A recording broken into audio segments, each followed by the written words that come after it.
What's going on? I told you guys that I would go live, and here we are. I guess I'll give a little time for people to get in here. But as a way of learning to engage with my audience, or, widening my audience, I figure I will go live on Instagram every Tuesday, or at least every Tuesday that I can do so, because as a photographer, as an entrepreneur, and as someone who is trying to make a considerable income off of my gift, off of my creative gift, I have to start looking at all of the avenues that I can use to open up my platform, and that can breathe life into my business. And for a long time, I didn't do it. And for a long time, I told myself that I would do it. For a long time, I said that I would just, start using these platforms as a way to engage with my audience, as a way to kind of be more out there, be more seen by my audience and by the people who like my work, and the people who book me. So this is it. This is me taking that time and finally saying, all right, I'm gonna do it. And we're gonna talk about two things today. The first is how fear, just like fear of doing this live, kind of cost me everything as it relates to photography. And we're also going to talk about why I changed, or why my company's name is 23 Days in March, and how I came to call my company as such. And so we're going to talk about those two things today, and probably probably be in here for about 30 minutes. I figure Tuesdays will be a good 30-minute session of me just kind of talking about that. So before I get into it, I kind of give people a chance to kind of roll in, and I'll kind of speak as people come in. I guess right now it's exciting time for me in my life, because I've taken ownership of who I want to be, and I've kind of just jumped off the deep end with my career, and said that, for myself, I don't want to work in a space where I have to clock in 40 hours a week for someone. I want my photography to be everything that I know that I envision it to be. And I got tired of saying that what I want my photography to be, and finally just said, hey, I'm going to go for it. I'm going to put all the energy that I can put into it and make this thing as big as I can, and go about it the way that I know how to go about it. Because I guess a lot of my frustration was that I was seeing other photographers and other videographers and watching their work and see how far they could progress, or they progressed, and not being there and not being in the same, feeling like I'm not in the same room with them. And so I had to kind of just stop doing that and just say, hey, like, you got to start somewhere, Tim. You got to put the work in at some point. And so these lives are just another way of me saying, hey, like, face your fears and do something positive, and get yourself out there. So this is the first one, and there'll be many more Tuesdays to come, where I just kind of come on here and talk about various aspects of photography. Today, though, like I said, we're going to talk about how fear kind of cost me a lot in my photography business, and why I'm getting over my fear now.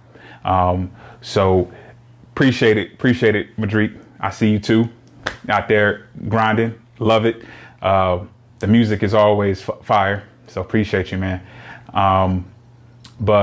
So when I first started out in photography, probably about, I think it was 2012. I can never keep a concrete date of when I started out, because I just kind of picked up a camera one day and said I was a photographer, and I didn't, mark the date. But I think it was like 2011, 2012. And I picked up a camera and I said, I'm a photographer. And I didn't know much about photography. I didn't know how to, what ISO meant, what aperture meant, what priority shutter speed meant. I didn't know anything about photography. I didn't know about lenses, about cameras, any of it. I just said, hey, I want to be a photographer. I named myself and I said, I want to be a photographer.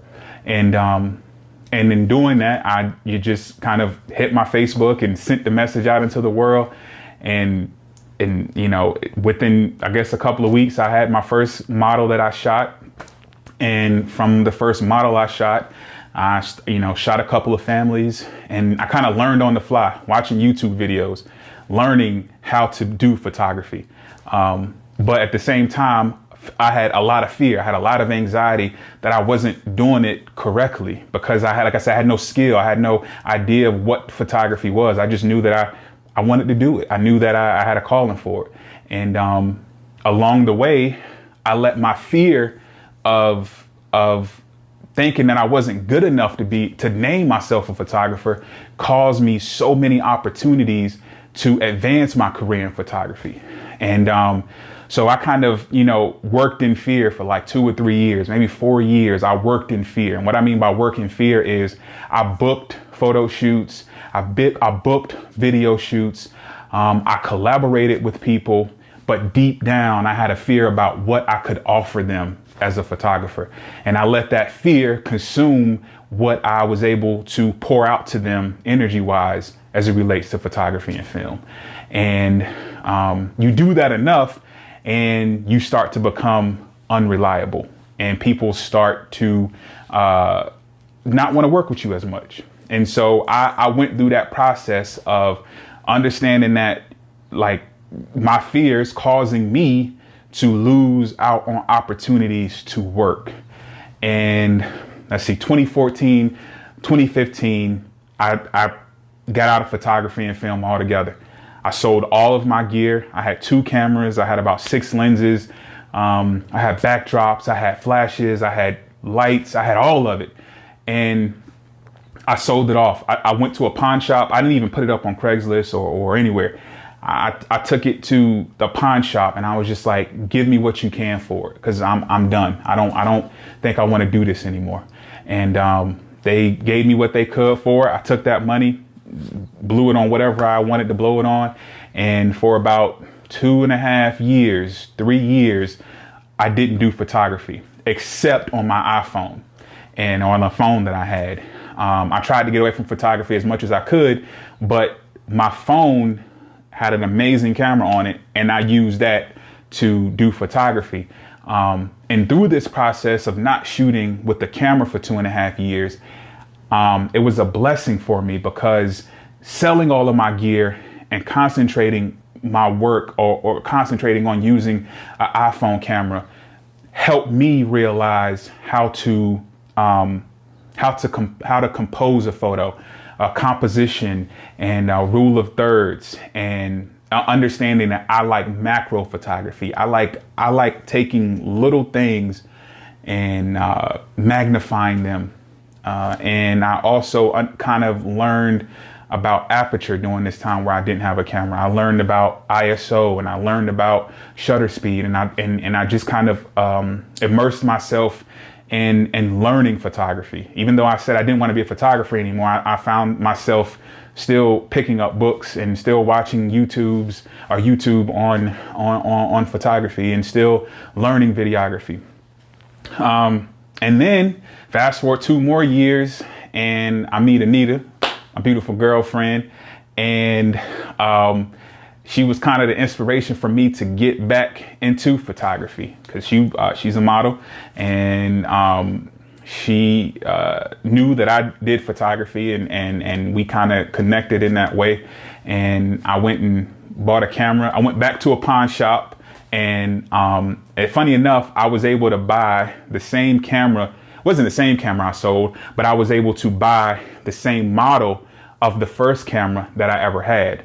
So in many ways, and I look back on it now, that was kind of like, I guess it was God's plan to kind of say, hey, like move away from what you're doing and then come back. Appreciate it, John. I appreciate it. Hey, I remember those. You remember those days? I'm sorry to get off track. John, you were such an inspiration to me on YouTube with you and Dave Spates. It's been a long time and I appreciate you, man. But I kind of got away from it and got away from photography. Let me get back to it. Got away from photography and came back and was able to get the same model camera that I had sold to a pawn shop 2 years before. And I got the camera. It was a D5000 and I still have the camera. It's actually that camera right there.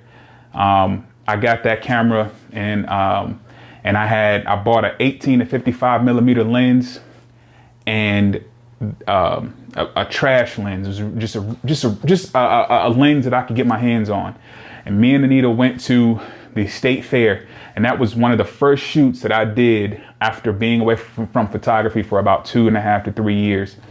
And that was also the place that me and Anita fell in love. So when I fell in love with photography again, I fell in love with my beautiful girlfriend and my life partner. So, you know, I'm in my life now. I'm really big on signs, and I'm really big on energy, and I'm really big on how things connect and how things are supposed to go. And without me selling my camera and without me having to go buy my camera again, and without Anita being in my life, I don't coming into my life and being a model, I probably would have never picked up another camera. And to get to this point now where I've finally incorporated my company and I own my business and I have a website and I trust the process of growing as a photographer and trust the process of opening myself up. All that would have never happened without me getting to the point where I said, hey, I'm just going to take a break and leave it alone and see if this is really what I want to do. And it called me again. And for the next 2 or 3 years, 3 years after that, I just honed my skill, and I didn't really have a true identity of what type of photographer I wanted to be. I just knew that Anita loved modeling, and I was going to do as many shoots as I could with her and learn how to do photography all over again. And over the next 3 years, that's all we did. We did shoot after shoot after shoot after shoot. Every weekend, it was like we were somewhere shooting something. If we went on vacation, we did a photo shoot. If we went out to eat, we did a photo shoot. And we just kept pounding out these photo shoots. And I didn't know at the time what it was leading to. I didn't know that I was, driving myself to this point where I said, hey, I'm ready. But all that time where we were just kind of shooting and just having fun and just enjoying ourselves led me to the point where I am today, where I can kind of, confirm or affirm and acknowledge that, yes, I am a photographer. I put in the work. I know my camera. I know my settings. I know the best time to shoot, the worst time to shoot. And I can even shoot during the worst time and still give you an amazing photo. And all that came about by trusting the process and having someone like Anita there to kind of allow me to get to this point where I am today. But without fear, kind of, there, I don't know if I would have got there. So that's a little story about how fear kind of forced me to give a lot of, miss out on a lot. I can't say that I'm not scared now. I'm still fearful. I still have fear. I'm human, so I still have fear. Just coming on here and doing this live for the first time, I had anxiety and I had fear. But what I've learned from life, especially from this pandemic, from COVID, what I've learned is that you got to do. You got to just do. You have to look at fear as a life event. Fear never goes away. You never get to a point in your life where you don't experience fear. It's going to always be there. You just kind of have to say, hey, like, dive off the deep end. Let's just go do it. Let's make it happen. Take whatever comes with it, the good, the bad, the loss, the win. Fear is going to be a part of every experience you have. Sometimes you ignore it, and other times you just kind of just have to jump and just say, hey, like it's going to be there. So just deal with it. So fear was a really, really big thing for me in my life. But coming into being 35 and coming into having 7 or 8 years worth of photography experience, I can say that I'm still fearful. I still get afraid when I have to, do a photo shoot, but I'm not gonna let it stop me again. I'm not gonna let it hinder me from working with clients and being open and honest with clients and saying, this is what I can provide for you. This is what I can do for you. You may want the moon and the stars in the background. If I can do it, I'll provide it. If I can't, I'll say, hey, you might want to go find a photographer that can do that, because I'm not able to get you what you're looking for. And I'm okay with saying that now. I'm okay with being honest and openness. And if someone reaches out to me as a client and says, hey, what can you do for me? This is what I can do for you. This is what I can offer you. And I'm confident in my ability to offer that to you. And if what I can offer you doesn't fit into the box of what you were looking for, then we'll figure out how to get it for you. If that's me finding another photographer for you and working with that photographer, or saying that right now I don't think our energy aligns to where I can give you what you want. So advice of part one: don't let fear stop you. Don't let fear motivate you into hiding, because your brain uses fear well. Your brain will tell you every day of the week, go to the place that feels good. That's fear. Fear is your brain's way of saying, hey, don't jump off this ledge into your success. Go lay in bed. That's fun. That's what we like. Go, instead of working out, go have a burger, because that's fun. That's what we like. Fear is your brain's friend at some points, and probably at all points, because fear will tell your brain to do everything opposite of what is the best thing for you. And I've learned that over time, and I've accepted it and moved on. So yeah.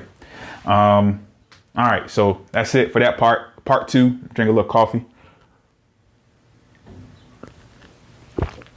How I came up with the name 23 Days in March. So it was 2016, and I had just moved out of my mom's house again. I had moved back home from one time being out when I went to college. I moved out, and then things didn't work out well, so I moved back home. And we all have those moments where we have to, move back home. Well, some of us do, some of us don't. But if you've been in that situation where you've moved out, then had to move back home, you know how the energy changes in a home. All right. Like, once you move out, like your mom or your dad or whoever, like they don't look at you the same when you move back in. You're not a kid anymore. You are a grown adult. So you feel like you're a grown adult. So you don't feel like you have to listen to everything that your mom is trying to tell you or your parents are trying to get you to understand.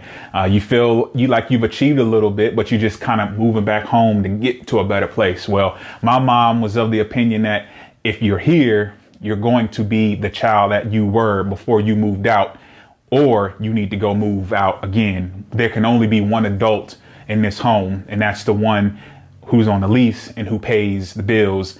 And you do neither one of those. So you need to either pay some bills and submit to me being your mom still, or get out. And I chose to get out again.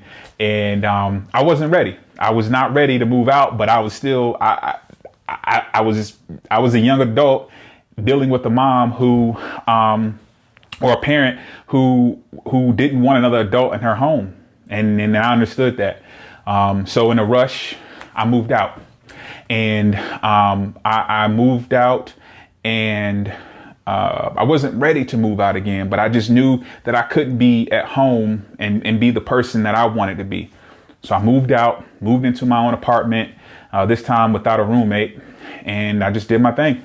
And I was working a part-time job. And then I was working a part-time job with the city of Raleigh, doing after school program. Shout out to the city of Raleigh. And I was doing after school programming. And I would work there from about 3:30 till 6:30. And it 5 days a week. And I probably brought home 125, 130 a week at best. And then I was also doing driving Uber and Lyft, and trying my best to make it as a YouTuber and as a amateur photographer. Again, I was living in fear. This is that time in my life when I was living in fear. So a lot of what I was doing was half-assed. A lot of what I was doing was not purposeful and meaningful, and saying, hey, you got to do what's right. You got to make this work. Right. So I had my own apartment. I'm working, and I'm barely getting by, again, because I shouldn't have moved out. I should have just submitted to what my mom was telling me and just kind of said, hey, I understand I'm in your house. I'll live by your rules until I can make it and get out. But I'm out, and I got 2 jobs, but I'm not really making enough money. And the time comes where I have to realize, hey, you're just making money. I had to talk to myself and say, hey, you're just making money, but you got no plan. You're just, you're living by the edge of your seat. What are you going to do?